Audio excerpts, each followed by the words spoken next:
Hello, Game Changers. Dr. Matthew here. Every week, I like to start the week off by sending my staff a Monday motivation email. It's nothing too complicated. It's just a few words to kind of set the tone for the week. I like social media, so I always include either a funny TikTok video or maybe a meme that's related to my overall theme.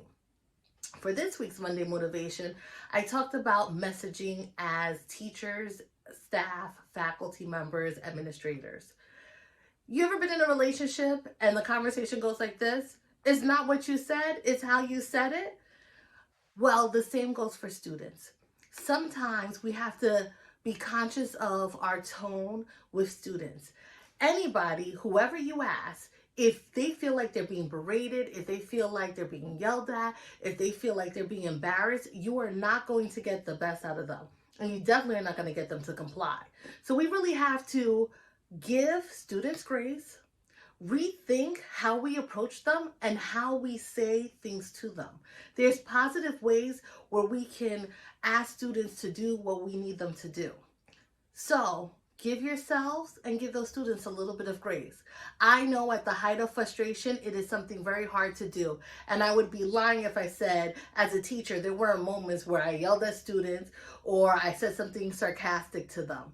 But what I did find, if I'm going to really reflect, is that in those moments, I did not do anything positive to advance my overall goal, which was to get those students on track and on task and dialed in. If anything, I negatively impacted my relationship with those students.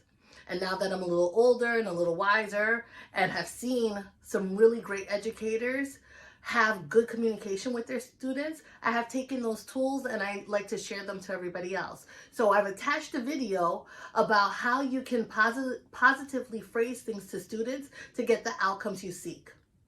I hope that you guys have a really great week. I hope you share positivity not only with your staff, your colleagues, but also with your students. And think about how you can motivate on your Mondays and the days after that. Wishing you a great and powerful week. And remember, it's not a mistake. You are where you are. We need you. Your students need you. Have a great week. Sit down and start your entry task. The clock is ticking and you are wasting time. Would you please sit down and start your entry task? You're wasting time and you have to turn it in a couple minutes. I just want to thank Lacey, James, and Rachel for starting their entry task immediately after they walked into the room, because you only have 5 minutes to finish and they're using their time very wisely. So you three come get a classroom buck.